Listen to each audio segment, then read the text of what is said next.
দুর্ভাগ্যের বিষয় হচ্ছে তার লালিত, তার দ্বারা তৈরি করা এবং তার আস্থাভাজন ব্যক্তি যার নাম আপনারা বললেন, তিনি শেখ হাসিনারও কল রেকর্ড করে রেখেছিলেন।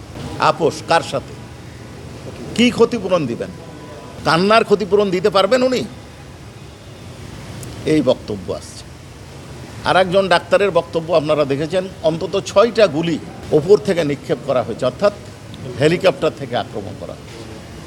যেই হেলিকপ্টার ব্যবহারের বক্তব্য আমরা শেখ হাসিনা, ফজলে তাপস, শেখ হাসিনা এবং হাসানুল হক ইনুর বক্তব্যের মধ্যে আমরা শুনতে পাই। আমরা আরও দেখতে পেয়েছি যাত্রাবাড়ি এলাকায় কিভাবে নৃশংস আক্রমণ করা হয়েছে।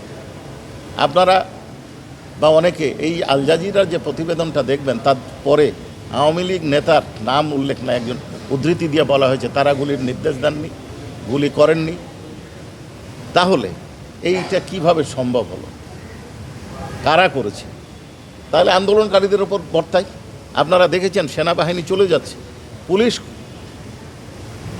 পেছনে আছে, ছাত্র জনতার সামনে আছে, কোনো সেনাবাহিনীর কারো গায়ে চড়, থাপ্পড়, ইট, পাটকেল কোনো নিক্ষিপ্ত হয়েছে কিছু?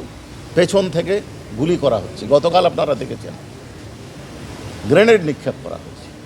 উনি বলছেন আমি মানবাধিকার রক্ষায় সচেষ্ট। আর এই 15 দিন উনি আরও ক্ষমতায় ছিলেন 18 তারিখের পরে। কার বিরুদ্ধে কি অ্যাকশান নিয়েছে? কারো বিরুদ্ধে অ্যাকশান নেই।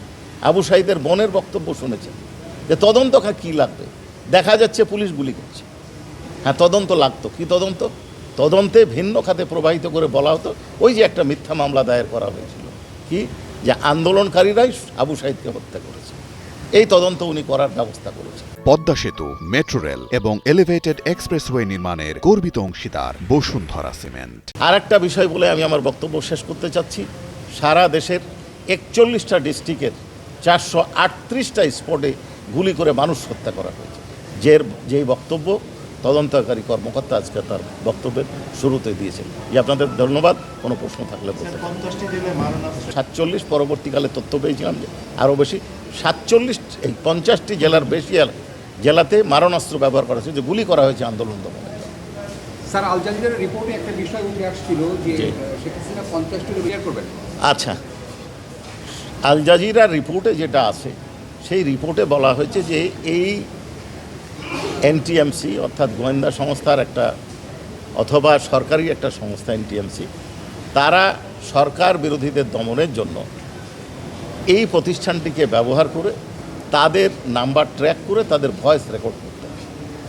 কিন্তু দুর্ভাগ্যের বিষয় হচ্ছে তার লালিত, তার দ্বারা তৈরি করা এবং তার আস্থাভাজন ব্যক্তি যার নাম আপনারা বললেন, তিনি শেখ হাসিনারও কল রেকর্ড করে রেখেছিলেন। এখন তিনি কি উদ্দেশ্যে রেখেছিলেন সেটা তিনি ভালো বলতে পারবেন। তবে বিচারের স্বার্থে আমরা এটা কাজে লাগাতে পারবো। আমাদের সৌভাগ্য যে সেই সময় আন্দোলন দমনের অপকৌশল হিসাবে শেখ হাসিনা এবং পলক সাহেব যে নেট বন্ধ করেছিলেন, তার ফলেই তারা এই মোবাইল ফোন ব্যবহার করতে পেরেছিলেন এবং যা রেকর্ড করেছিলেন, কল রেকর্ড করেছিলেন, সেই ব্যক্তিটি যা আমাদের হাতে এসেছে। কাছে আমরা বলেছি প্রতিবেদনে হচ্ছে 50টা, কিন্তু আমরা এ পর্যন্ত 3টে সিডিআর পেয়েছি, বাকি তদন্তাধীন আছে। তদন্তের সাথে অন্য কথা বলছি।